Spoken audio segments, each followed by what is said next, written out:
Walkman. You all people know, the present day generation might not knowing about this particular electronic gadget, but you might be knowing about this Walkman.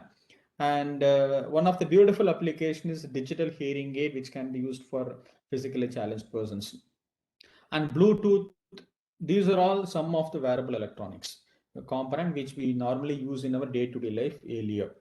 But present day wearable electronic component, if you see, you can very well know about Fitbit, right? The Fitbit will tell you the number of calories you burnt on a particular day, number of steps you have crossed, and respiratory, not respiratory, pulse rate maybe. Some of them may give you the ECG also. Apple Watch may give you the ECG also, and it may also monitor your health, etc. So this, and also Google Glass also comes under the category of wearables. So these are all the history of wearables. And if you really see the introduction of wearable electronics, it has to satisfy main properties, like the wearable electronics should interact with computer or any other personal device. For example, you can take a Fitbit. Fitbit can interact with a computer, or it can interact with a Bluetooth device. So it should interact with each other. It should interact with any other component for that matter. And also it should interact with an intelligent environment. And it has to interact with other people. At this point, I would like to spend 2 minutes. Interaction in intelligent environment, in the sense, presently we are doing a project that I have not included in the slide. The present day situation is like a person need to know about the toxic gases in his or in her environment. Leaving the toxic gases, he or she should know about the bacteria and viruses in and around his ambience, or in and around his environment. So what if I have a watch or any other gadget, if it could able to tell me the nearby viruses or nearby toxic gases in my vicinity, then that particular device, we can call it as a device which can operate in an intelligent environment. We are doing a project for defense, and what it does is, like, it can sense the SOx and NOx. SOx means sulfur dioxide, SOx, and NOx means NOx, nitrous oxide, as well as it may check CO, CO2, NH3. These are all the toxic gases. And normally what they do is, like, they will have a color patches. And before going to these kind of warfield, these warfield, they call it as NBC warfield. NBC means nuclear, biological, and chemical warfield. What we are facing now is a biological warfield, right? Because of this coronavirus, what we are facing is a biological warfield. In future, it may be a chemical warfield. Already we have some of the countries have faced the nuclear warfield. So these kind of warfield, we call it as NBC, nuclear, biological, and chemical warfield. Assuming that the defense soldiers want to go in a place, and they want to identify the toxic gases in their environment, instead of using guns and cannons, the people can fight with the help of chemicals, also with the help of poisonous and toxic gases also. So what they do is, like, they will go with some color patches, and the color patches, because of the particular gas, the color of that paper may change. That we normally do in our chemistry laboratory, right? So because of that gas, and because of that characteristics of the gas, the color of the paper may change. By identifying the different colors, the soldier may understand the type of toxic gases. This is the present day situation. This is the present day situation in the war field, that is in the case of a chemical war field. But what we are doing is, like, we are using sensors for sensing these toxic gases. We do have small sensor. We are developing a small sensor. It is a CNT based sensor, carbon nanotube based sensor. Already we have developed a sensor to sense the NOx and SOx. Still we are trying to do CO2, NH3, and CO. As of now, with the help of carbon nanotube technology, we have developed a very small sensor that can able to sense the NOx and SOx in that particular environment. After sensing it, it can be placed in the watch. After sensing it, it can alert the user, and more importantly, at about 100 meters to 30 meters to 100 meters, that sensor can able to sense these poisonous gases. After sensing it, it can send the signal to the remote unit and can alert the combat unit or combat soldiers.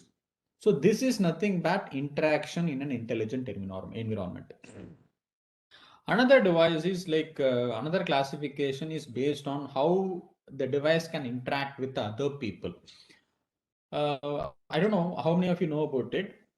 Instead of using a credit card, we can insert that credit card details in your watch.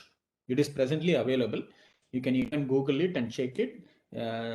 Titan Industries and State Bank of India already made a tie-up, and they have inserted a small chip in that watch. And you need to enable that chip with the help of Google platform or any other platform in their internet banking.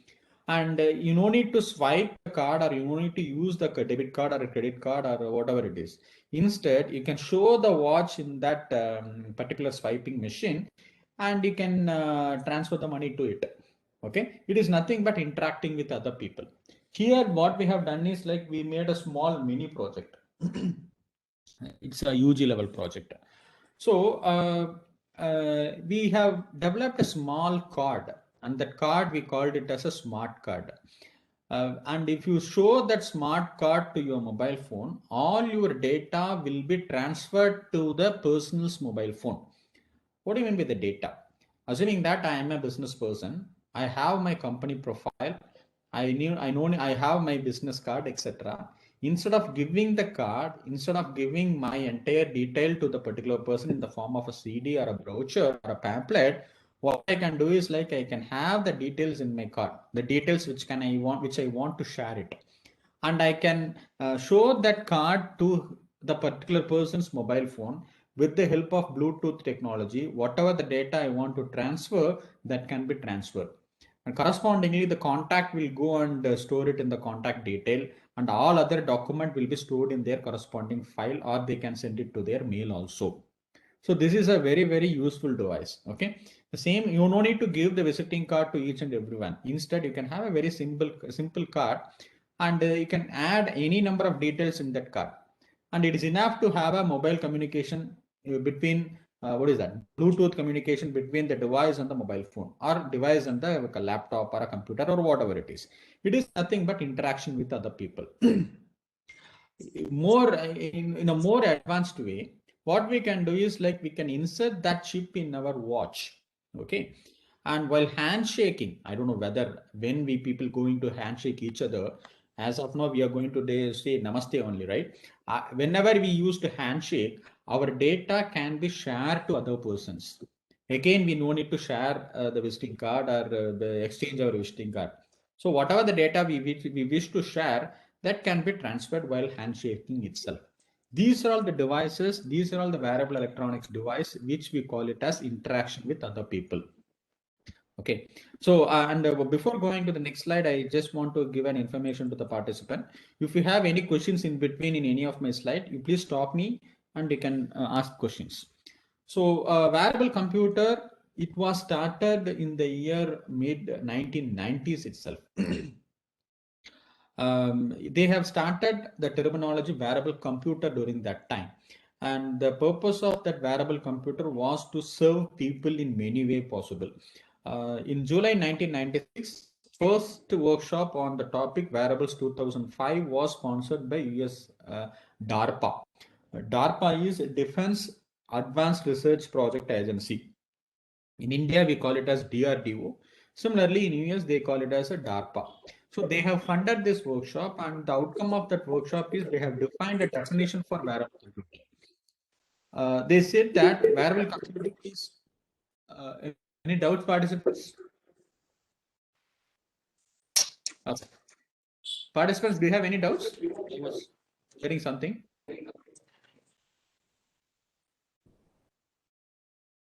Can I proceed on? Hello? Yes, sir. Yes, sir. No, no issues. No questions. Okay. Yeah,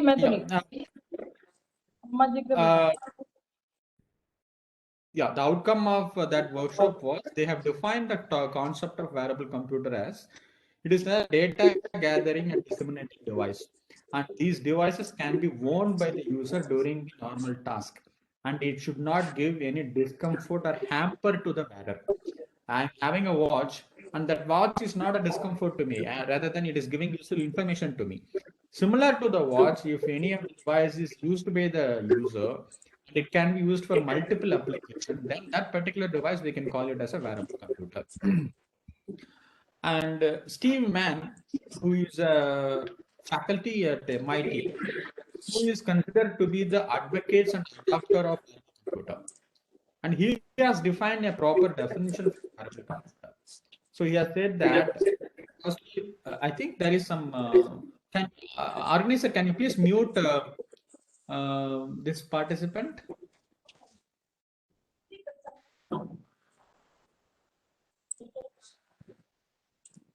Hello. Yes, sir, we can do, sir. We can do. Now we are checking, sir. Okay. Sir, no.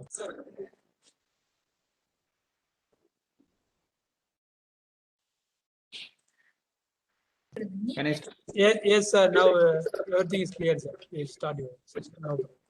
So Steve Mann, he has said, I think he is again, he's not muted. I think again noise is coming from his side. Can you please do it?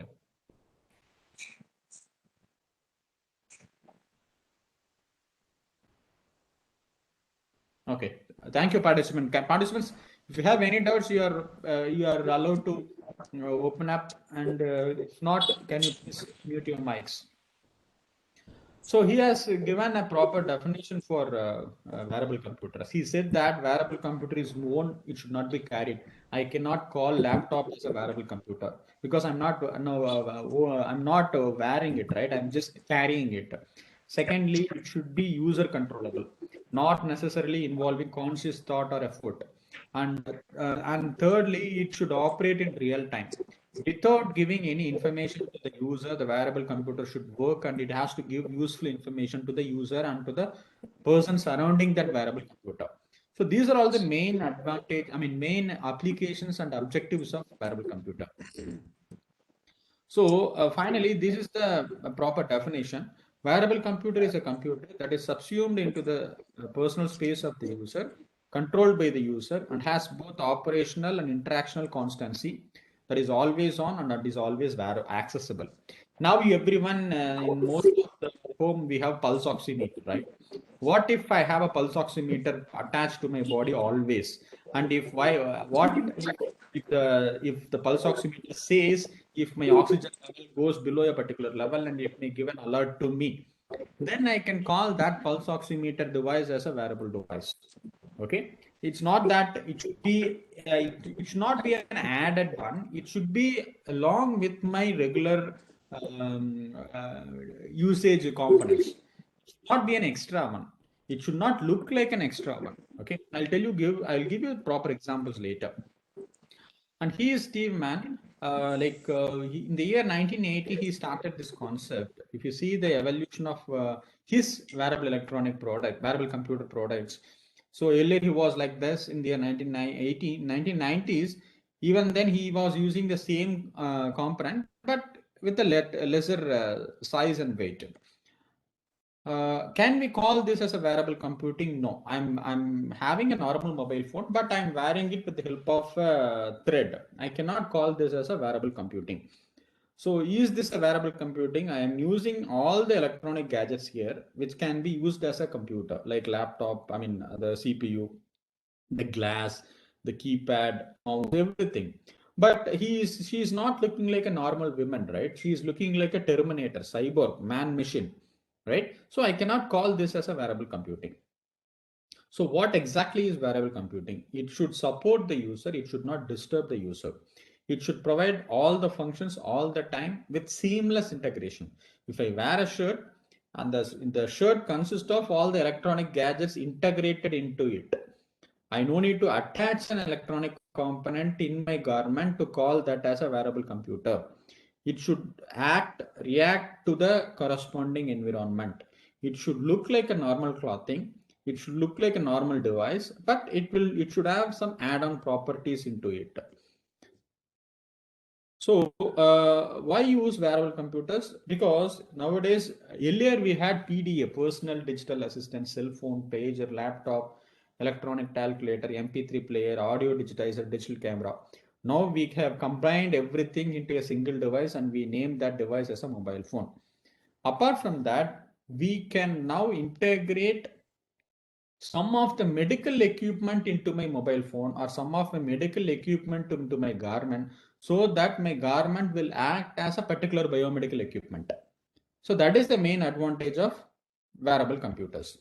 So aim of wearable computing to develop new interface without interfering the user's day-to-day task, and the design of wearable is still a research topic. I'll show the market potential of wearable computers in the corresponding slide.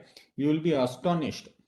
Every electrical engineer, every ICT engineer, every computer engineer, they should know about the concept of wearable computers or wearable electronics. Even now, if you go and browse DRDO or DST, in DST we have so many schemes, right? I think you must be aware of all those schemes. Everywhere they have given importance to the concept of wearable electronics. Okay. So there are many ways in which we can devise a wearable electronics. A simple device may have an input, output, and a computer, and the computer and human should interface. And we can have computer and human interface integrated or encapsulated, and we can have a common input and an output. And basically, any wearable computer should have all these things. It should have a human computer interface. For example, you can take a simple Apple Watch. I can interact with the Apple Watch, and it has an inbuilt architecture, it has an inbuilt iOS, and it has augmented reality also. It has a display device. I can input with the help of the crown, or I can input with the help of a touch screen. And it has a network. It can communicate with the mobile phone. I can use my Apple Watch as a mobile phone, and it has a power source. So any of the computer, any of the wearable computer should have all these, what do you call it as components of wearable computer. So the current status of wearable computer is still under research stage. Some of the components came into the market, but most of the components, they are using it for recreational applications only. We will see the market potential of the component. Some of the applications are, it can be used as a face recognition, voice recognition, etc. We will see the detailed applications later. These are all some of the personal or recreational use wearable computer or wearable electronic applications. These are all the devices. I have taken it from the net. So let me not explain these devices in let me not explain these devices. I'll explain the devices what we have developed at PhD College of Technology. So these are all the devices which can be used for military applications. And this is for medical field. I'll be explaining all these devices in my later slides. And this is the body temperature device. This is the military device. These are all some of the applications. Okay. From this slide onwards, the entire product was developed at PhD College of Technology, funded by different funding agencies. So far people use the concept of wearable computers. But in the year 2003 at PhD Tech, we have started a project which was funded by DRDO. I was working in textile department from 2000 to 2006. I was working in textile department. So I thought of integrating textile and electronics. The reason behind that is, so whatever we wear, that has to be converted to an electronic component. So then I can call it as a wearable electronics. Or otherwise I can call it as a textile electronics. In short, we call it as a textronics. Textile plus electronics is textronics. So what if I wear a component, if I wear a shirt, what if my mobile phone or any other devices is integrated into my garment itself? That is the main objective of creating a wearable electronic products. So the main objective is, I'll be integrating many sensor. I'll be developing that sensor first. There are two ways. One is purchase the sensor attached to the garment, or I can use, or I can develop a sensor with the available textile material, and I can make the textile material to sense some of the parameter, and I can use the textile material as an electronic component. So the second part only we are going to concentrate upon. So almost all the big players have started to implement the concept of wearable electronics. Here I have given few companies: Intel, Adidas, Nike, Google, Apple, Samsung. They are also into these wearable electronic product. And if you see the market potential, it is booming. And I'll give you the products available. Some of the wearable electronic products are like smart watches, smart glasses, smart clothing, fitness tracker, body sensors, wearable cameras, and other wearables. And this is the corresponding uh, uh, market potential. And these are all the awareness of wearable technology products. Smart watches, everyone knows about it. This percentage has increased now. Everyone is having a smartwatch. The cost of the smartwatch ranges from 1,000 rupees to 1 lakh, right? Depending on the brand, depending on the property of the watch, it is available in different price ranges. And the smart glasses, for example, Google Glass, arm and wrist wear. This can be used as an exoskeleton for persons who got affected from stroke and paralysis. We are doing one more project for biomedical technology, biomedical DST, BDTP and DST C division. In that, we are using exoskeleton for people who got affected from stroke and paralysis. So those products, we have only 55% awareness. Headgear, for example, I can able to sense the signals which is being transmitted by the brain waves, and that signal can be used for using running many applications. Okay, for example, I can change my emotion into text. I can change my thinking into text. For example, the persons who are disabled, for example, persons like deaf and dumb, and they are also physically challenged, they can able to move their chairs by just thinking itself. And jewelry, these kind of jewelries are used for persons who got affected from stroke, I mean dementia, and Alzheimer's and Parkinson's disease.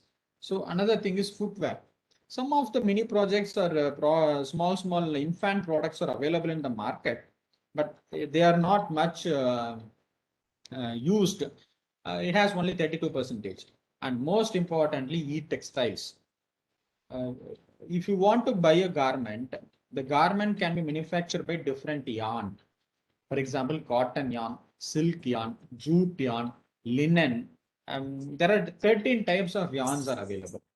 So if you could able to convert that, yarns are basically an insulator. If you are able to convert that insulator into a conductor, and if you fabricate a garment with the help of conductive yarn, then we can develop electronic textiles. That is called as e-textiles. And awareness of e-textile products is only 20%.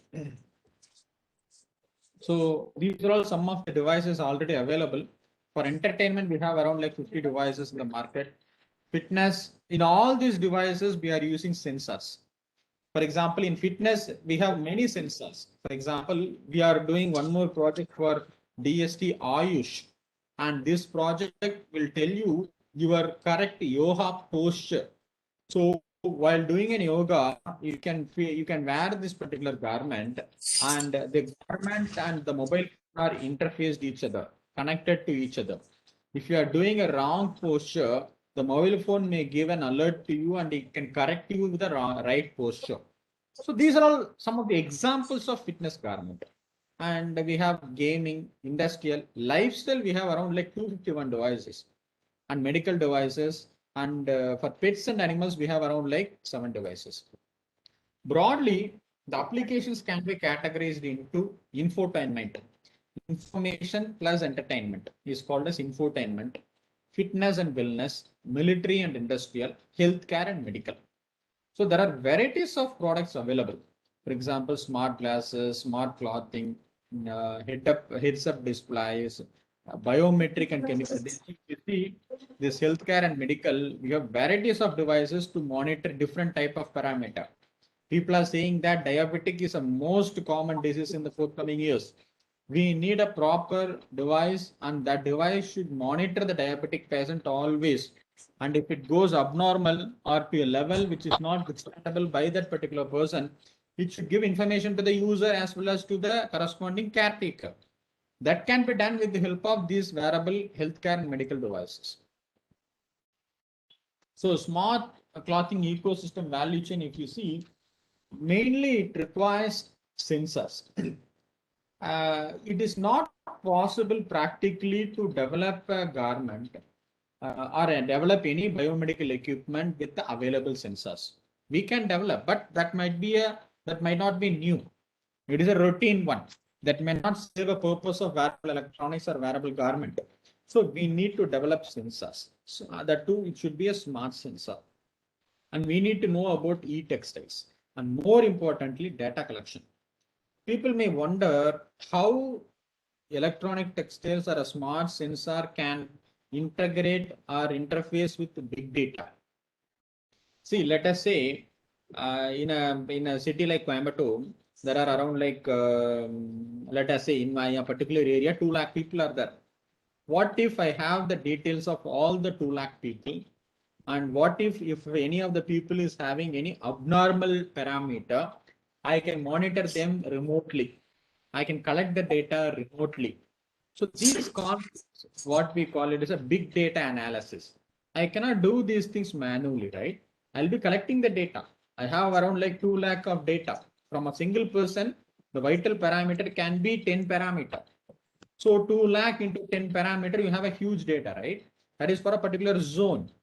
Let us say I'm using it for entire Coimbatore or entire Tamil Nadu, then or entire India. I'll be having huge data. How do I handle the data? I require big data. If you are using it for a particular applications like defense application, even in that defense application, let us say I have around like 5,000 soldiers. For those 5,000 soldiers, I need to acquire the data. After acquiring the data, what I have to do? That can be done with the help of big data analytics. And more importantly, I need to follow the standards and security. Since all the data are in the cloud, since all the data are in a common platform, I need to have a proper security protocol to protect the personal data. So these are all the basic requirements. So from the requirement, you can understand the importance of multidisciplinary work in this particular field. So I need to know about sensors. I need to know about the textiles. I need to know about the computer science engineering. I need to know about the particular standards and particular medical ethical requirements. And I need to protect this by means of cybersecurity. So it is a group work. It is a team work of multiple engineers. Okay. So again, so far body sensors are ruling the world, and smart clothing are slowly increasing. People are saying that the future is of smart clothing. Already people started to implement sensors in the masks. Now people are, you can see the people only with the mask, right? It is mandate now. Already some of LG mask, you know about LG mask, right? LG mask comes with the purifier. Some of the mask comes with Bluetooth technology. You no need to take a phone. You can even speak with the help of mask itself. So these are all some of the examples of smart clothing. So projected military spending on wearables. In the year 2018, about like $500 million was spent by US military only for the improvement of wearable technology applications. And this is the vendor landscape. This is just a simple, I have given only few vendors who are working in the field of different category, fitness and wellness, infotainment, healthcare and medical, industry and military. For example, you can include IoT data. I mean IoT, electronics, a particular device, clothing, everything combined together to develop a product. Okay, so every engineers are working on to attract this market. Fine. So now you know the importance of wearable electronics. Participants, so far, if you want to clarify any of the point, you can ask me. So far, we have discussed about the importance of wearable electronics, and how sensors can play a major role in developing wearable electronic product. And we have discussed the difference between wearable computer and wearable electronics. And also we have discussed the applications of wearable electronics. And also we have seen who are all the vendors working in the area of wearable computer and wearable electronics. So what is the requirement? What is the need? Any wearable electronic product, it should have i5 technology. We have processor Pentium 5, right? Similar to that, wearable electronics should have i5 technology. Yeah, product should be an intelligent device. It should be interactive. It should have integration with the garment. It should give useful information. And with this all four I's, it should have a strong infrastructure to carry out this all four. This is the requirement of wearable electronic products. So we have developed some of the product. As I said, we have developed around like 16 products out of wearable electronic concept. I will not be explaining all those 16 products here. I'll be explaining some of the products like heating garment, communication garment, illuminated garment, tele-intimation garment, solar tent, solar shirt, smart shirts, electronic jerking, heat gloves.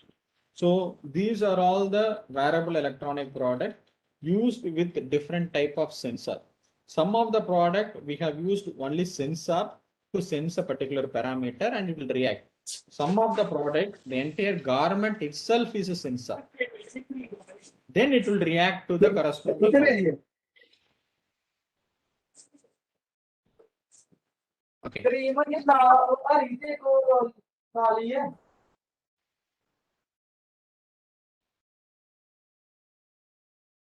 Any doubts, participants? Okay. No, sir. No, sir. Hello.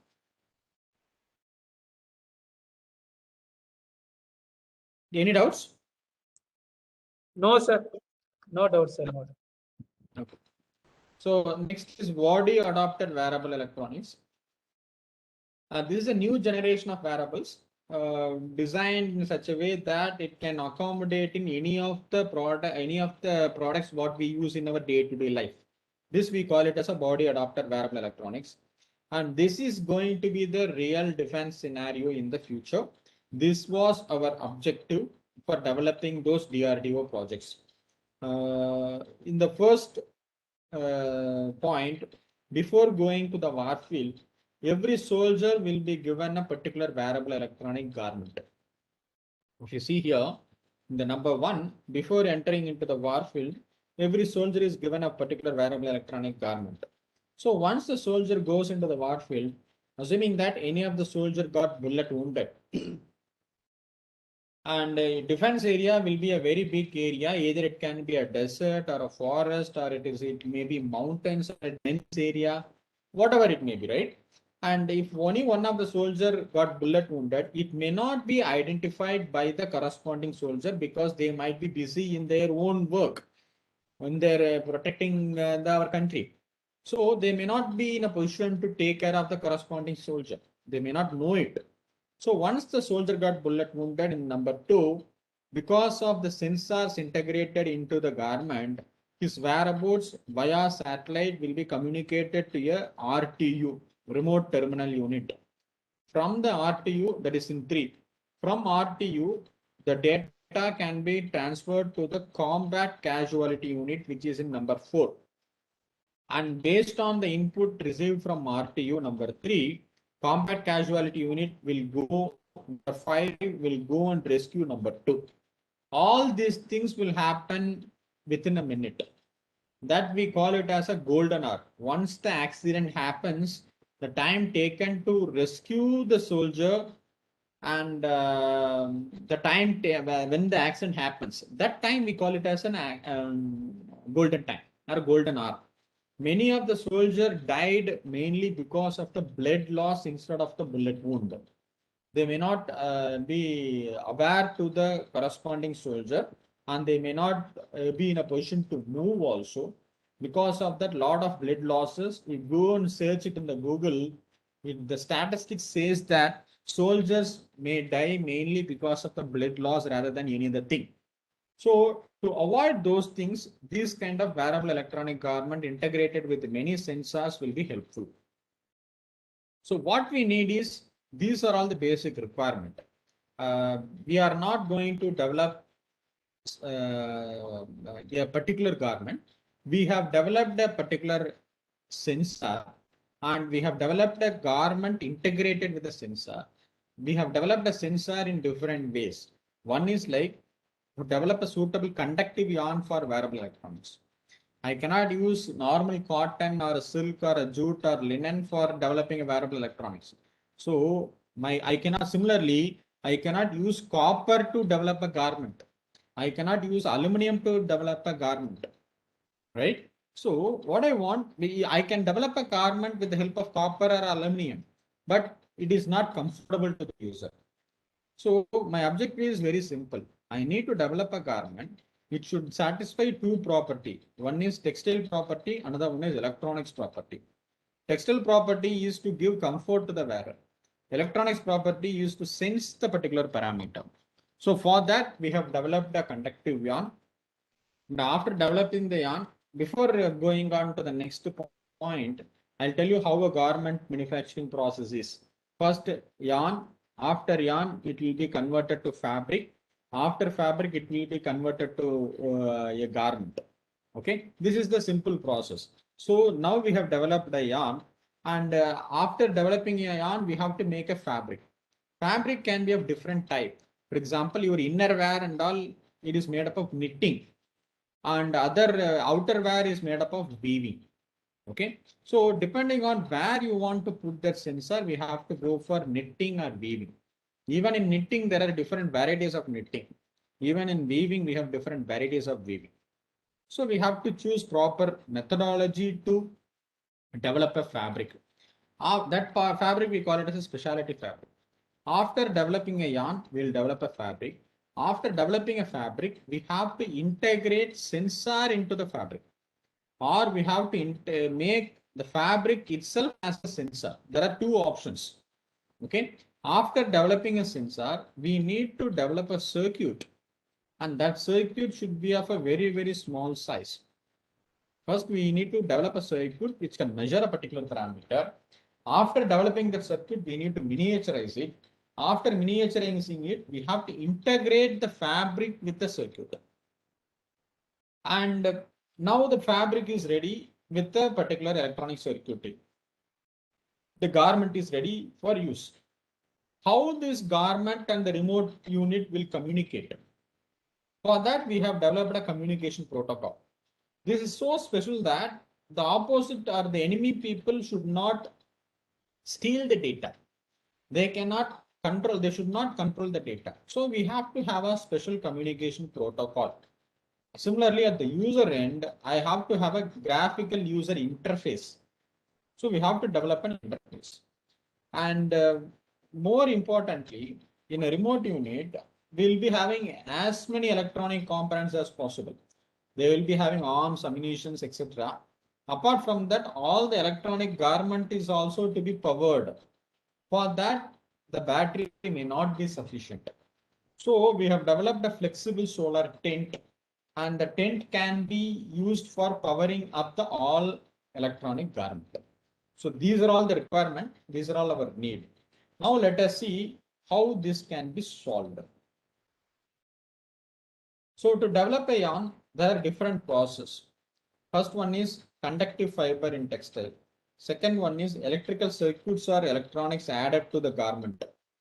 You take a conventional circuit, you paste that circuit in the garment. This is a very, very basic method, raw method, nothing new in it.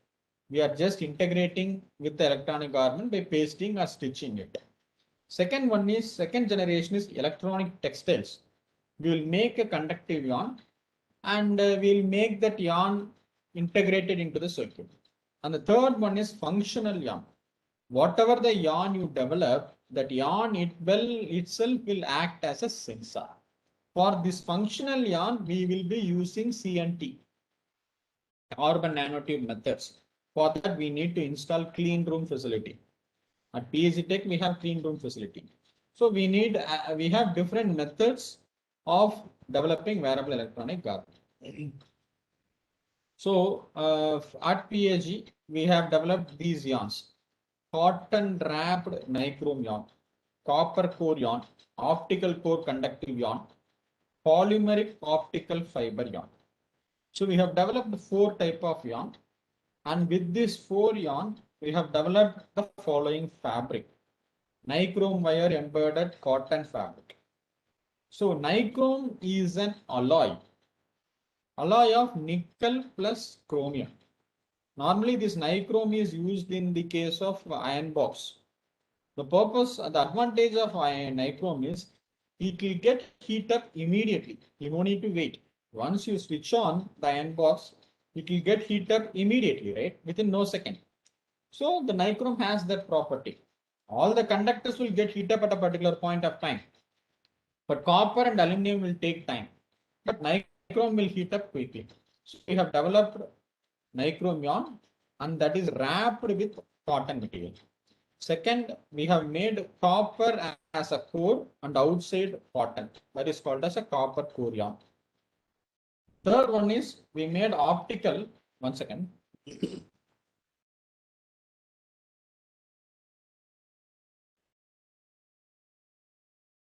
Third one is optical fiber. We made it as a core. Core means the center part, and the outer part is the conventional cotton. And based on these yarn, we have developed these fabric. Okay. And after developing the yarn and the fabric, we have designed the circuit. We have developed the circuit with the trial and error method. We started with simulation. After simulation, we used breadboard. Developing a circuit is easy, but miniaturizing the circuit depending on our requirement is very, very tough. And apart from that, all the parameters measured should be controlled, and that should have a high, what is that? Baud rate should be very, very fast. Okay. And we have to choose a proper printed circuit board that should be washable, flexible. And we have used different programming method. And finally, we have to test it. So these are all the garment we have developed: heating garment, communication garment, illuminated garment, tele-intimation garment, smart ship. We will see one by one. So first, let us see the process of developing a heating garment, or we can call it as a electric sweater or e-sweater. For that, we need a quick heat. The quick heat can be done with the help of nichrome. So we have taken a nichrome yarn and we have wrapped with the nichrome yarn with the help of cotton. And we have different types of different varieties of cotton. We have used 34 count cotton that we call it as a combed cotton. Okay. And this combed cotton is wrapped with the help of a braiding machine. We have a braiding machine in our textile technology department. So we have braided in that braiding machine. Okay. And if you see here, I think you can imagine this is the top view of the garment, spreaded the garment, and this is the top view of the garment. This is the back part, this is the front part, this is the sleeve, this is the neck portion. We have embedded that nichrome yarn in the garment, like starting from here, there's a continuous line like this, and it will end like here. So it has a continuous wire wrapped or embedded all over the garment. This is for the sleeve pattern. This garment can be used as an outer garment. Okay, and we have measured the length of the yarn. In the sleeve pattern, we have used around like 29.5 meters of nichrome wired cotton yarn. And in sleeveless, 10.4. So this is sleeveless pattern. This can be used as a vest, inner wear. Okay. And we have tested its, since we are supplying this garment to the defense, we have to test its electrical property as well as its textile property. So normally all the thermal wear used to measure with the help of a particular property called as a cloth. That is called as insulation of clothing. One cloth will be equal to 0.155 meter square Kelvin per watt. So we have checked the cloth value of the developed garment. So it is as per the limit. The normal cloth value of parkas and sweaters will be 0.35 to 1. Our value will be 0.625 to 1. So this is well suitable for garment which can be used for extreme cold regions. And we have tested this yarn for its electrical property, and we have checked the power consumption, because this is important, right? I'll tell you the working, then you will understand the importance of this measurement. So the heating garment works like this.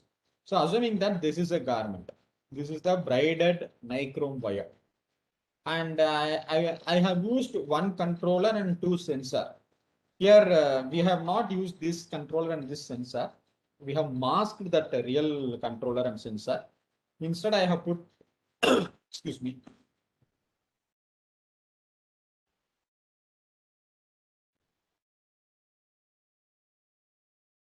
Instead, I have put PIC microcontroller and LM35 sensor. We have used two sensors. One sensor will measure the body temperature and another sensor will measure the heating coil temperature. So this coil is entirely wounded or embedded in the garment, right? So for the persons working in extreme cold regions like Kargil, Kashmir, Siachen, etc., when the temperature goes below a particular value, then the body temperature will also get reduced. Then that sensor will sense the body temperature and it will give an input to the controller. The controller gets its input and it will start to heat the heating coil. Once the coil gets heated up, it will give a warm effect to the wearer. Once the heating coil reaches a particular temperature, that will be sensed by another temperature sensor. And the heating of the coil will be switched off. In that way, this garment will give a warm effect to the wearer always.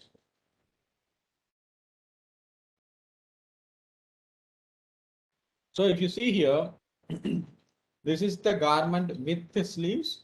This is the garment without sleeve. So it is a three-layered garment. Outer layer will be wool and inner layer will be a cotton, and in between that you have that special layer embedded with nichrome wire. And you can have two sensors, controller, everything is embedded inside the garment itself. And the voltage requirement of this particular product is only 3 voltage DC. Okay. So once the wearer gets the feels the warm effect, it will be switched off automatically. And the beauty part of this is the user no need to control it. The sensor will automatically sense. The controller will automatically heat up. Another sensor will give an input and it will get switched off automatically. Even normal civilian can use it because the total cost is very, very cheap. So this is the application of electric sweater. And we have done the performance analysis of this garment at different ambience: AC room, normal room, open air at daytime, open air night time. So the next application is copper core yarn. Here we have used copper material of 38 SWG, standard wire gauge. I can use different gauge depending on the current requirement, depending on the application. We can use different SWG wire. And the shed material we have used 261 TEX. And the purpose of this is the center part will be copper and the outer part will be cotton. So my requirement is the particular copper core yarn will act as a conductive yarn At the same time, it can be used for developing a particular garment with the help of knitting or weaving. So we have taken this, and the yarn was developed with the help of friction spinning machine. And we have used a different core strength ratio, copper and cotton. 67% core of copper, 33 cotton, 80-20, 90-10. And it is not practically possible to use copper in a machine where normally cotton is being used. We have made few adjustment in that machine. And finally, we made a copper core conductive yarn like this. So if you see here, the sheath is of copper, cotton, and the core is of cotton, copper. I'm sorry. Core is of copper, sheath is of cotton.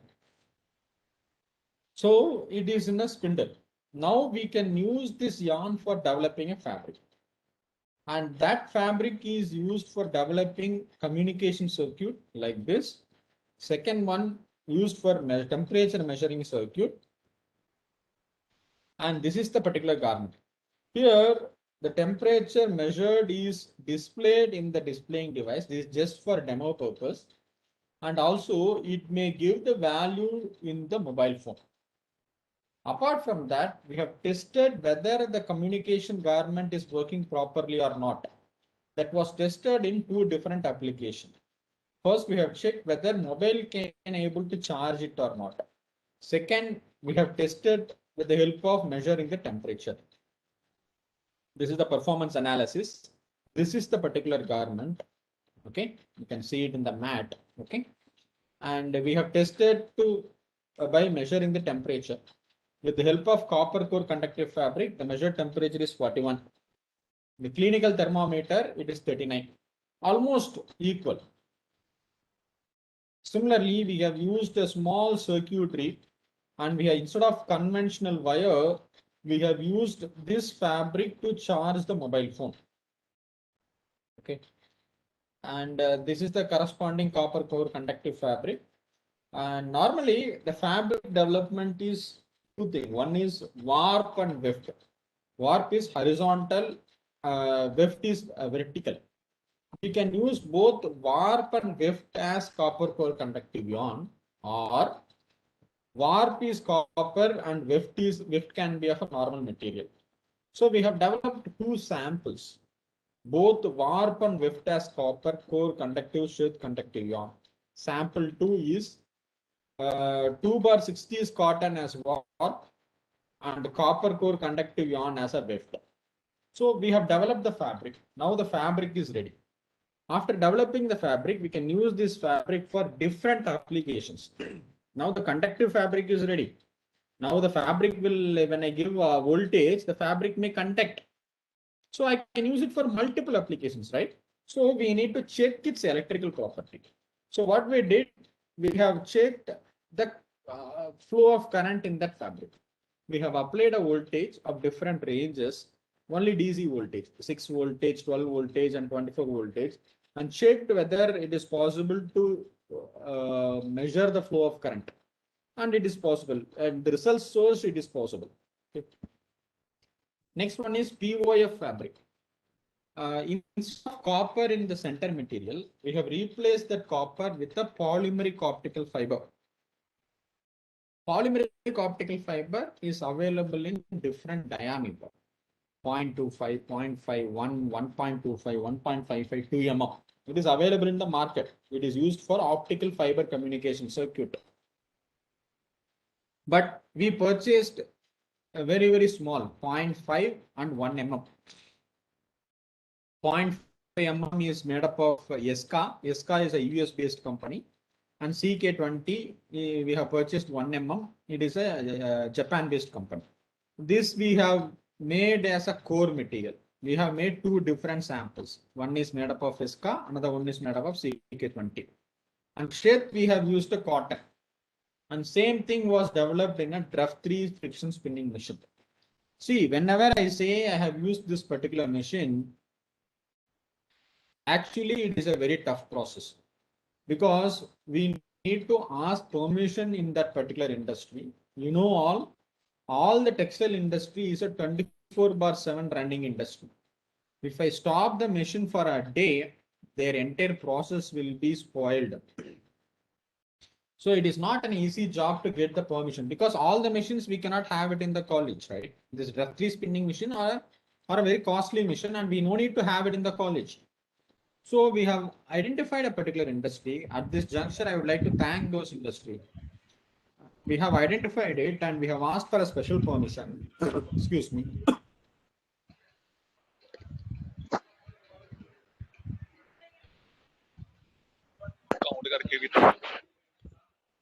We have asked for a special permission and they allowed us to use their machine for a day.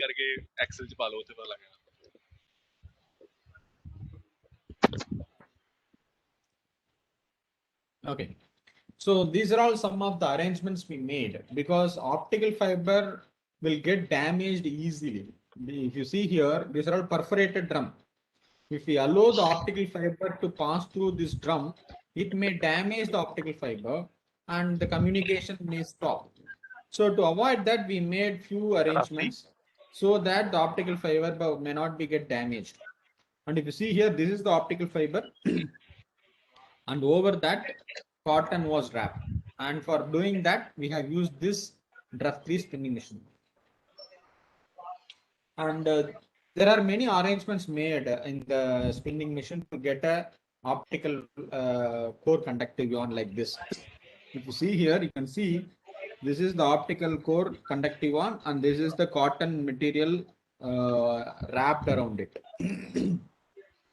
Here we have developed two samples. One is made up of ESCA, another one is made up of CK20. You can see here these two samples.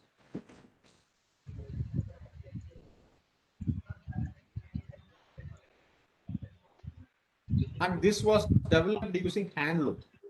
Again, in the loom, we have different type of loom, hand loom and power loom. Normally, power loom are used for bulk production, and it is an automated production. Hand loom, it is a handmade production. It is a time-consuming process. Normally, all the silk sarees, specially made silk sarees, they used to develop with the help of hand loom only. So what we did is, like, after we developed these samples, one second. After we develop these samples, we have to check its property.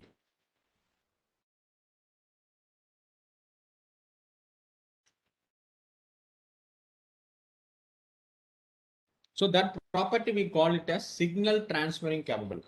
So optical fiber has a special property that if we transmit signal at one end, at the receiving end, you will receive it. And the transmission is mostly in the form of light transmission. So what we did, we have used these light sources, red LED, infrared LED, white LED, and we have used laser light. And when we transfer it, we have checked how much percentage of energy is lost, signal is lost. So it was calculated by means of transferring a voltage. We have used a special test rig.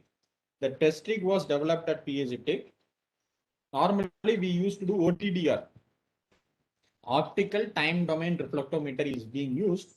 But again, the optical time domain reflectometer will give term in terms of signal only. But since we want to measure it in terms of voltage, what we did, we have sent a 5 voltage and we have checked whether we have received the 5 voltage at the receiving end or not. But because of the damages, we have received only 3.6, 3.8 maximum. But this is enough. This is sufficient enough for using it for further application. Another POF we have developed that we call it as PMMA, polymethyl metha acetate. So here what we did is, as I told you, polymeric optical fiber has a special property. We transmit light at one end, another end you will receive it. So what we did, we made that end emitting material into side emitting material. We have taken a 600 grid grass abrasive paper and we have made that as a side emitting. And we have this hand loom in our college itself. We have developed two samples with the help of two different weaving method, steel weave and satin weave, right? So, and we have used different color LEDs, red, green, blue, white for this twill fabric and satin fabric. And we have designed like this. So what you see is a design made up of optical fiber. And this garment, we call it as an illuminated garment. So the optical fiber, we made it as a side emitting. And here we have different LED colors. Here we have used white LED and red, blue LED.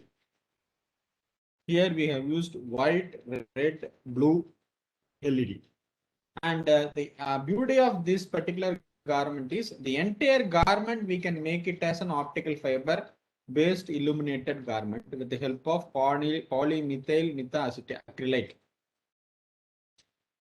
And this garment can be interfaced with the help of Bluetooth technology to your mobile phone. And also you can transmit messages from your mobile phone to this garment. And these type of garments can be used for night patrolling officers. It can be used for mining department, etc. Okay, next application is tele-intimation fabric. So far, do you have any doubts? So far, do you not need any clarification, participants? Sir? No, sir. If you have any questions in the chat box, you can tell me that man. Okay, sir. Okay, sir. Okay. So next is tele-intimation fabric. Tele-intimation means tele means distance. Intimation means giving information.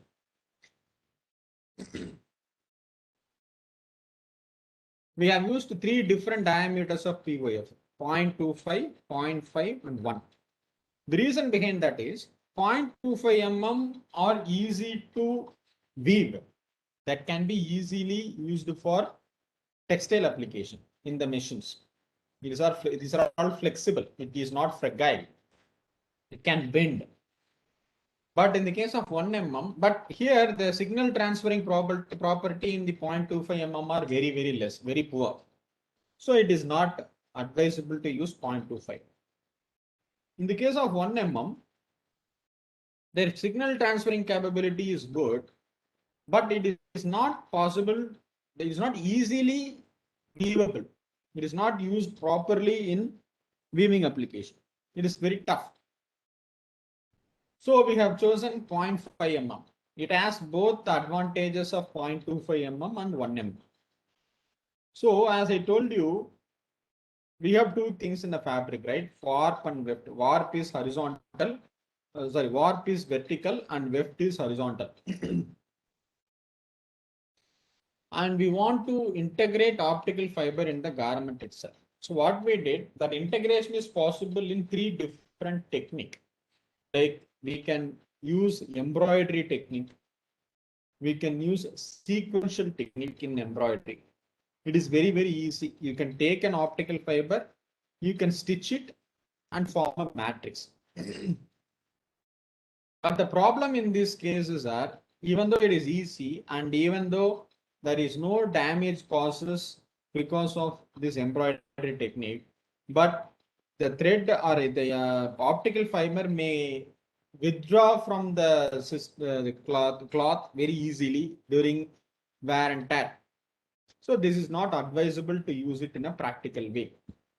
So what we did, we have inquired in an industry which is in Karur, Tamil Nadu. They have this picanal.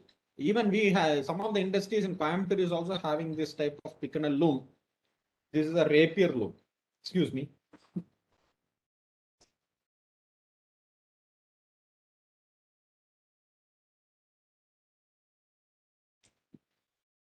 But none of the industry gave us permission to use their machine because we will be using this machine for continuous 1 week. We have to do many alterations.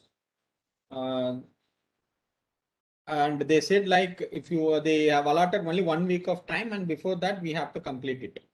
So we made all the preparation in such a way that we have to use the power loom on a particular day, on a particular week. So these are all the problems we have faced during the running of the power loom. Like this, I'll show the picture. First of all, we need to mark the beam. In that beam, we have to wrap the optical fiber, what we have prepared with the help of Draft3 spinning system. After doing so, it has to be mounted like this. Conventionally, it will be in a lower side, but we made some arrangements to lift it in a particular height, and we have made a small pole like this, so that proper tension is maintained always. If and only if we have the proper tension, we can make a fabric. And there are two processes in making a weaving. That process is called as drawing and denting. So normally this drawing and denting can be done with the help of machine. But here we have done it manually because we don't want to damage the optical fiber. If we damage the optical fiber, then entire fabric will be a waste. So we have done it manually. And denting is mainly done for giving proper tension to the fabric. And it has to be separated properly. You can see here, all this is at a particular distance. So all are at equal distances as well. So we have done a separation of POF warp pins as well. And while doing, lot of loose connection was found. And for that, we made a small manual arrangement to give a proper tension for unwinding and winding as well. Finally, we made a fabric of this kind. This was done with the help of power loom technology. Same thing, we have done it with the help of hand loom technology, like this. Hand loom, it is quite easy compared to the power loom. Actually, manually, it is very tough process because there it is being done by a machine. Some of the process like drawing and denting alone is being carried out manually. But here in the case of hand loom, the entire process we have to do it manually. Even though it is a quite long process, but finishing was perfect when compared to the power loom technology. So this is the sample which is made out of hand loom. And we have tested this power loom fabric and hand loom fabric with a particular testing arrangement called it as test rig. We have tested that fabric with the help of different sensors, different LED, different color LEDs. So this is the test rig. Like I have a transmitter and a receiver at the warp as well as at the weft. And it will be signals will be given to a microcontroller. Transmitters are nothing but LED. Receiver is nothing but a circuit. Okay. And it will be given an input to the microcontroller. Microcontroller will transmit the particular data to a computer as well as to a display unit. So what we did is like we have checked, this is the another circuit, signal transferring circuit. LED source, condition the input given to a fabric. We have a photodiode given to a controller, and finally it will be displayed in the LCD. So we have checked when you was infrared LED, white LED, and red LED, how much signal was there in the hand loom as well as in the power loom technology. And the loss was calculated. We found that hand loom was giving the better results compared to the power loom. But the disadvantage is power loom is initially it is a time consuming process, but after making the initial arrangement, it is an easy process in the case of power loom. Hand loom, it may take some time to complete the entire process. So now the fabric is ready. What we want is now a circuit. The ultimate objective of developing a teleintimation garment is it will tell the number of bullet wound and the place of the bullet wound. The purpose is when the two soldiers got bullet wounded, one soldier got bullet wounded in the shoulder, another one got bullet wounded in the chest. Which one we have to give importance? Whether to the persons who got affected on shoulder or on the chest? To be frank, we have to give importance to the persons who got affected on the shoulder, because the person who got affected on chest already gone. But on the shoulder, if we go and rescue him fast, we may make him alive. So we need to identify the soldier first. We need to identify where the bullet wound is.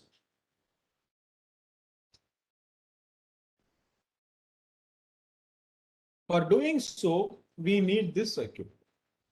So we made different type of matrix, 8 cross 8, 64 cross 64, etc. And we have used different controller. Again, I have not disclosed the controller what we have used, but I have put simply a random controller. And these are all the transmission system we have used it. RF communication, GSM. This is a simple 8 cross 8 matrix and the corresponding circuitry. And if you manually remove the optical fiber, manually removing means the bullet wound. If the bullet wound is there, the optical fiber in the garment will also get cut. So it will tell you the number of bullet wound and the location is column number 6. This is another circuit with the SMD components, surface mounting device component. This is another circuit with PIC microcontroller. This is the final circuitry what we have developed with the help of flexible PCB, and it is a washable PCB. And apart from that, the garment will tell, once the soldier got bullet wounded, it will tell the number of bullet wound, place of the bullet wound, whereas temperature rate, pulse rate, respiration rate. Because once the soldier got bullet wounded, immediately his vital parameters will vary. Based on the abnormality of the vital parameter, we have to go and rescue the corresponding soldier. Apart from these parameters, we have developed a device which can measure the heart rate of the soldier also. So this is the optical core conductive fabric, which can be used to locate the bullet wound. And this is the performance analysis. And this is the complete electronic garment.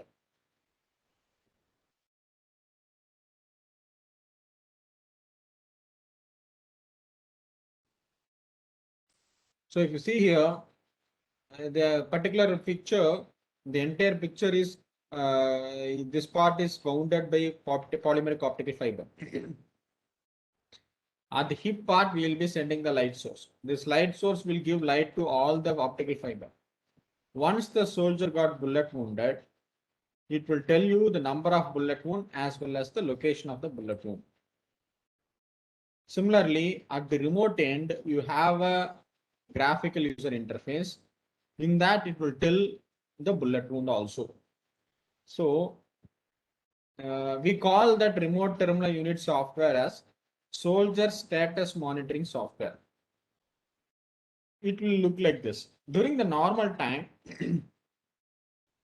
the soldier status monitoring software will look like this, and it has all the soldiers data, like all the macrobiotical data, like height, weight, blood group, chest, eye color, hair color, skin color, any other side effects, etc.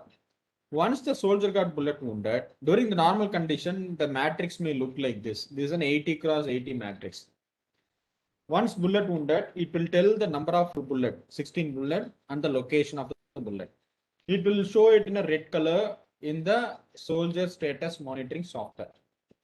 Apart from that, this input is given to a image processor program, and it will tell exactly what this position refers to. It may be a shoulder.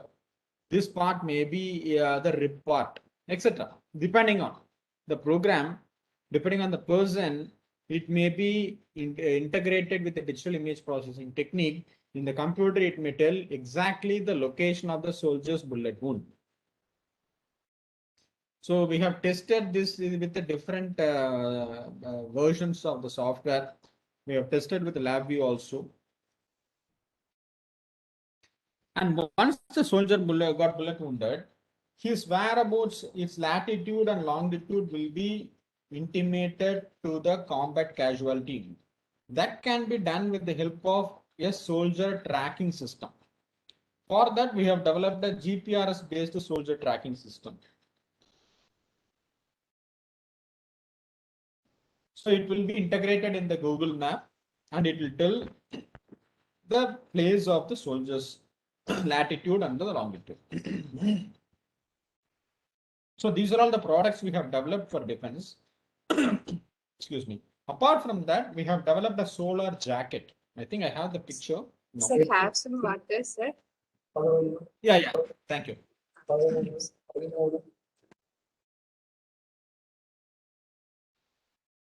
Thank you, ma'am. The next is solar jacket. Here, the teleintimation garment, normally what we use is, it will have, it requires only a 9 voltage to 15 voltage, not more than that. We have so many circuitry in that. We have a small SNPS inside, and the required voltage is 9 voltage to 15 voltage. Apart from that, we have also developed a solar jacket. The solar jacket is very simple. Like on the back part of the jacket, we have fixed the flexible solar cells or flexible solar panel. So whenever the soldiers go outside, whenever the sun is there, that energy can be utilized for charging the battery, which is used for teleintimation garment or for other garment. And electronic jerkin, I think I have the picture of electronic jerkin. Yeah, this electronic jerkin can be used as a mobile phone. In the sleeve, you can see a small patch in white in color. You can take, it is made up of Velcro material. Velcro means you can take it and you can fix it in any of your shirt. This we made a small PCB, flexible PCB, washable PCB, and it is Bluetooth operated. And this PCB and your mobile phone can be interfaced. So, whenever you get a phone call, you no need to take a phone and attend it. You can press this button and you can attend it because it has inbuilt Bluetooth technology. It can be connected to the headset as well.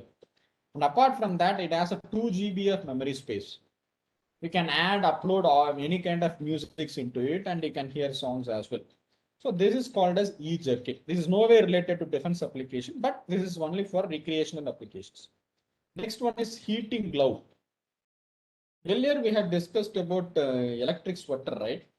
Electric sweater, we have used it for heating the entire body.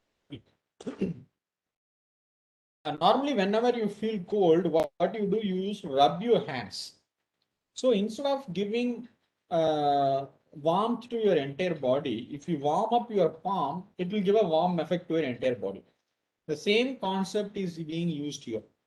Instead of the coil, we have used a heating pad, and we have two sensors. Once the body temperature goes below a particular temperature, it will be sensed by the sensor, and the heating pad will heat up and it will give a warm effect to the wearer. So this is another applications. And the beauty of this is the heating glove costs around like 750 rupees only. Instead of going for thermal wear, you can use this kind of heating glove. Another beautiful application is pneumatic glove. This we have developed and we have given it to Tirupati Medical College. The persons who got affected from strokes and paralysis, they can use this glove. There is no sensor involved in it, but it is a special 3-layer glove. First layer is Lycra, second layer is a normal glove, and third layer is a Rexin material.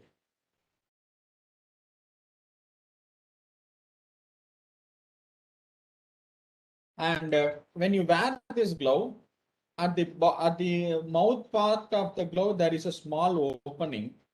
You can insert a pipe into it. And normally for checking the blood pressure, you will be having a hand pump, right? The same hand pump, you can use it here. And air will go inside and it will give a massaging effect to the fingers. So instead of going to a physiotherapist, the paralysis patient's fingers, if you see, it will be in a particular place and you need to oil it or massage it at a regular intervals. For every sitting, they may be charged 500 to 1000 rupees, depending on the hospital and depending on the physiotherapist. The what we charge is only 500 rupees for this glove. And once you wear it, a user can themselves use it, or they can use it with the help of a caretaker. Whenever if they feel they want to massage, they can use it. So this is a very, very simple technology. Here we have used sound sensor and optical fibers. And whenever there is a sound, it will be absorbed by the sensor in the shirt, and this optical fiber will get lighting effect. It may dance according to the sound. This is called as the sound activated t-shirt. Even if you clap, this light will dance. And this is a solar cap.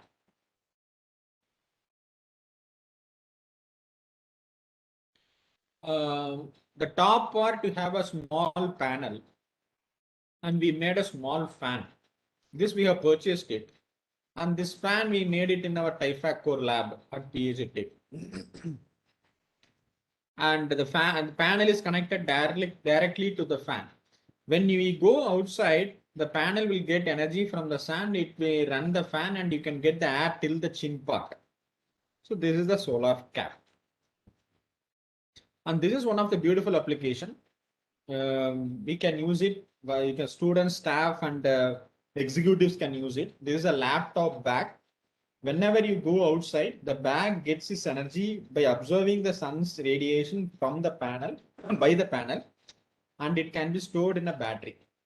And that can be used for charging your laptop, mobile phone, and all other electronic devices. At a time, 7 devices can be charged. So this is another wearable electronic application. So similar to the sound activated t-shirt, this is a light up t-shirt. Whenever the shirt is in the light condition, the lights in the optical fiber in the shirt may dance.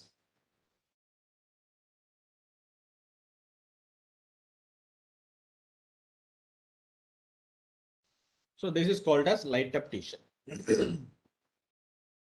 Fine. This is the last product. So far we have discussed different wearable electronic product, and all these products can be used for defense application, and some of the products is used for day-to-day applications as well.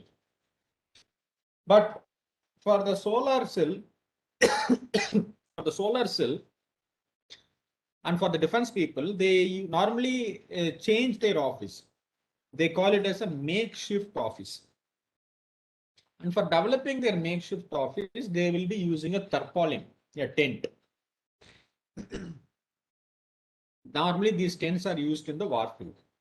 What we have done is we have fixed a flexible solar cells in the tent, and that tent can be used for charging the tele-intimation garment smart shirt used by the defense soldiers.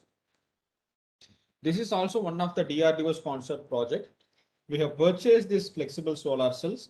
We have tested the performance of the cell by means of load test and water test. We have dipped the solar cell in water for around like 30 days and we have tested the performance. And the problem here is how to fuse the flexible solar cells. So there are different techniques used. These are all the methods.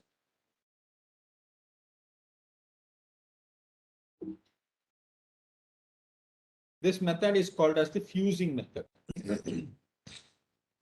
Care should be taken that while fusing, if you increase the temperature, the flexible solar cell will get spoiled. Its performance will get degraded.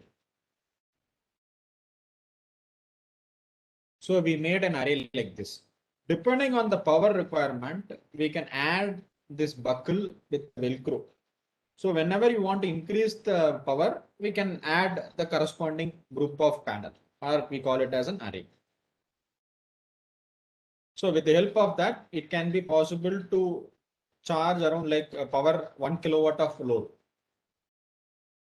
So this is the corresponding tent.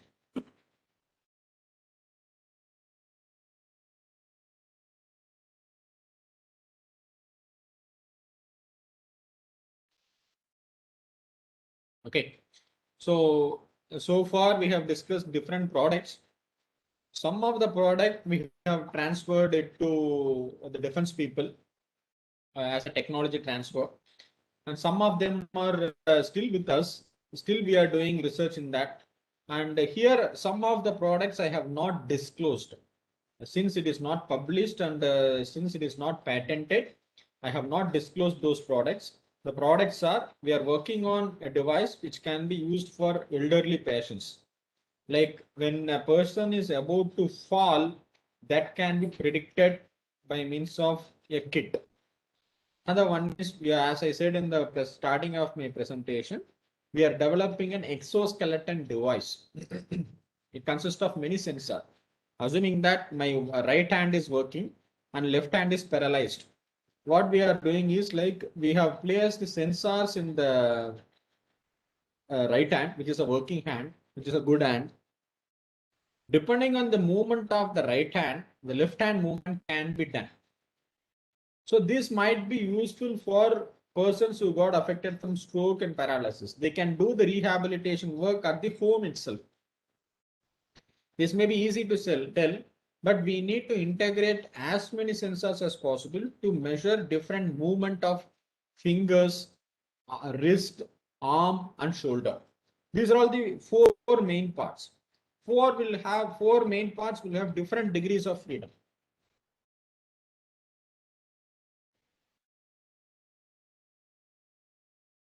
We have to check all those things, and that has to be given as an input to the controller, and controller will try to move the exoskeleton accordingly. So as of now, we have done an exoskeleton with the help of 3D printing, and we have done aluminum based exoskeleton. Still, we are in the process of developing it. That fall detection kit is already available, and we are doing some ethical clearance work, and after that it may be published or patented. So this is the status. And if any of you are interested in doing a projects related to wearable electronics or textile electronics, I'm happy to help you. And if you want further details about this wearable electronic product, you can refer my book. This is the book, Electronics in Textiles and Clothing. It is published in CRC Press USA. It is available in the Amazon also. So in this book, we have given a detailed explanation of how to develop a wearable electronic product, right from the basics to the advanced level. This can be used for a student's project as well as for your PhD work. Apart from that, I have written some books that might be useful for your academic work and research work. I would like to share those books also. So this is my first book, in fact, in the area of solar PV and wind energy conversion system. I'll quickly run through this slide.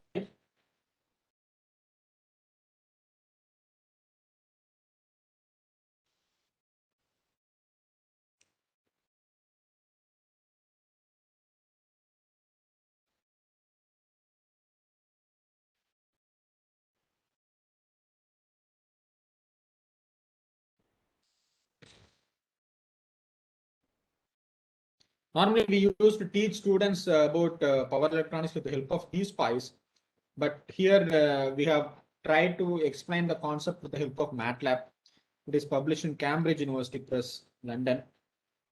And this book will tell you about automation in textile machinery, robotics and mechatronics. They can use this book. Instrumentation people, they can use this book. It is also published in CRC Press USA. It is all about textile, electrical power quality. Now the concept of deep learning is required everywhere. How deep learning can be done with the help of Python. And this is my book about solar PV and power converters. It is published in Elsevier, London. This is also from CRC Press, Power Converters for Electric Vehicle. This might be an useful book for the students community. There are around like 10 softwares we have explained in this book.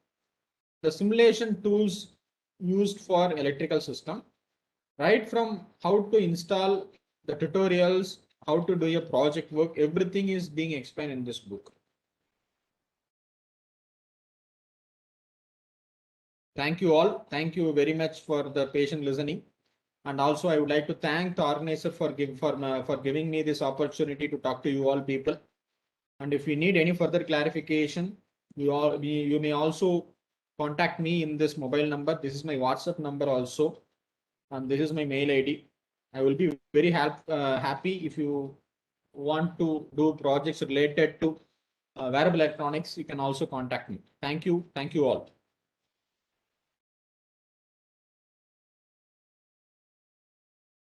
Thank you, sir. Dear participants, I unmute your mic. If you have any clarification, please ask.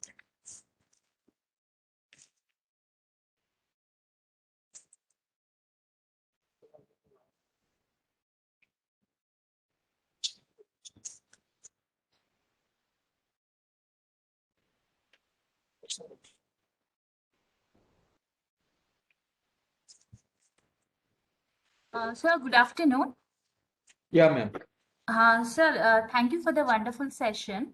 I just have a Thank you. small doubt. Since we are using the wearable electronics, okay, you are using some fabrics, that is fine. But if there are some electronic sensors are embedded inside those fabric or the jacket, whatever it is, they will not harm the living healthy tissues. They will not give out the radiations, because we know electronic component, they can produce the radiation. Yes, ma'am. Thanks for the question. Ma'am, if you see your mobile phone, in mobile phone you have SAR. SAR means specific absorption rate. If you press in your mobile phone star hash 06 hash, I repeat, star hash 06 hash, it will tell you the SAR of your mobile phone. Your SAR should be less than 1.5 watt per kilogram. Okay.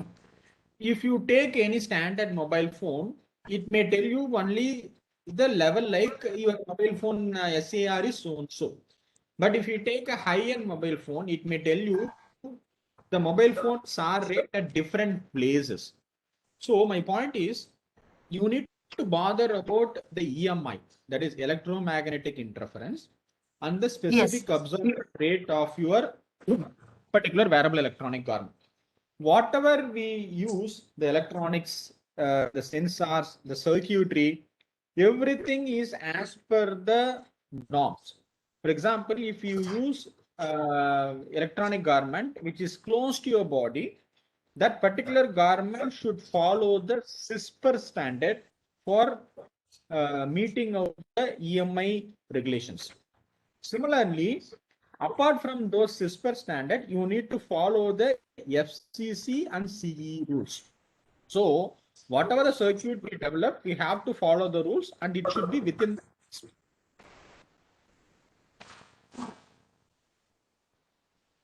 Hope I have cleared your doubts. Yes, sir. Yes, sir. Thank you, sir. Thank you.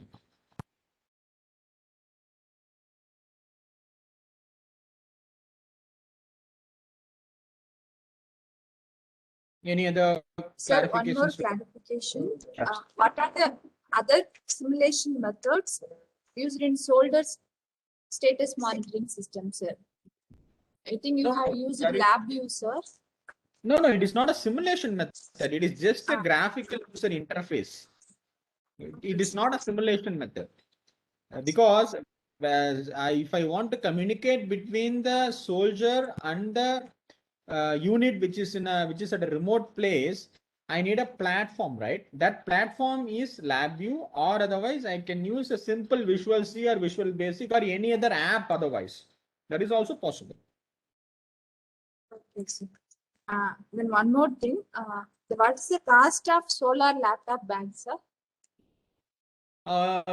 In the year 2012, we have sold this bag for 1,200 rupees. Now the cost has reduced much. It can be available in the range of 700 to 1,000 rupees.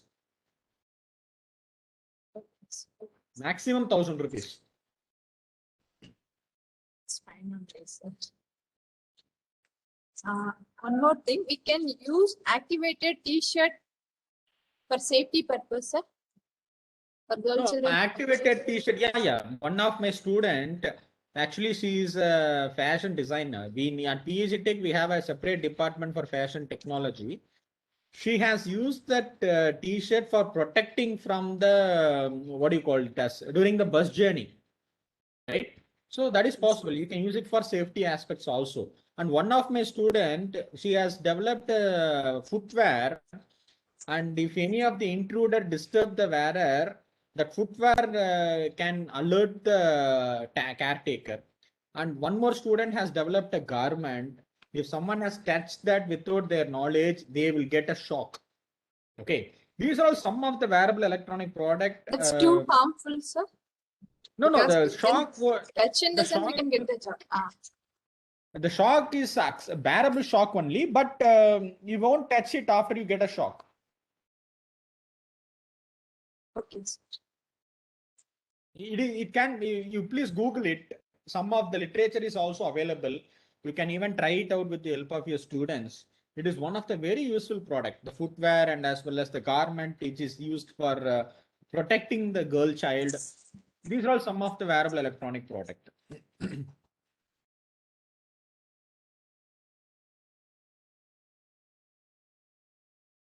Sir, one more clarification in the participant side. What is the safest range of EMI?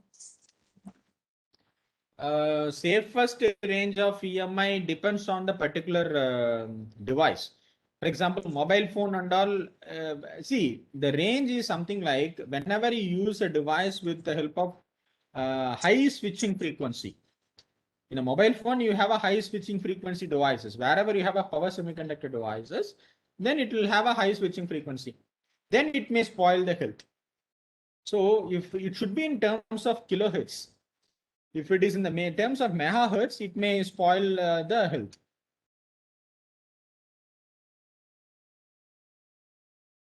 What is the maximum power? Okay, I'll go to the chat box and let me also see the questions. What is the maximum power requirement from solar cells in this wearable product? That depends on the load because solar available in different power range. Right from 0.5 watt to maximum, you can available in different ranges. So there is no power limit. It is available in different power ranges.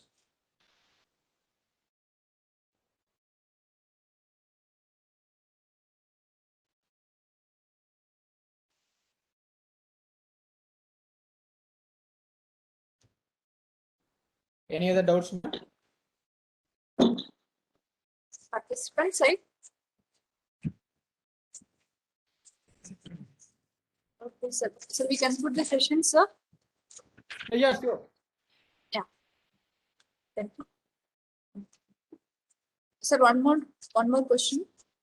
In the case of communication garment, what is the possible range of coverage?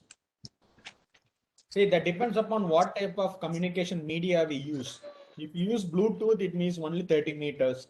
If you use GSM, there is no limit.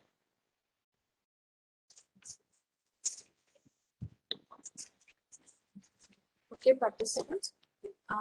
Sir, one more thing. Which latest fabric good for a wearable with good SAR? Ma'am, there is no good fabric, something like that. See, whichever is having a less SAR, then it is a good fabric. Whatever the fabric we have developed, it does not have any absorption rate which can affect the human being. Because whatever the fabric we have developed, we have given it for defense. So before giving it for defense, we used to check it for all the use cases. So less than 1.1 megawatt per kilogram is a good SAR. Thank you, sir. Okay. On behalf of our PSR management, heartfelt thank to our beloved resource person, Dr. L. Ashok Kumar, Professor, PSD College of Technology, Coimbatore. Despite of his busy schedule and pandemic situation, he found a time to share his excellent knowledge in smart sensors of healthcare applications, especially in wearable technology. He also shared the knowledge in the field of wearable computers and wearable electronic, smart clothing ecosystem value chain, and development of illuminated garment. He gave wonderful information about testing of POF filament for intimation fabric in the garments and garment integrated wearable electronic products like e-jetting, heating gloves, pneumatic gloves, and sound activated t-shirt. And also he gave the explanation about how to develop and implement electronic sensor in textile technology. Thank you for your wonderful technical information, sir. Thank you, sir. Thank you, ma'am. Thank you, participants. Thank you all. Thank you, sir.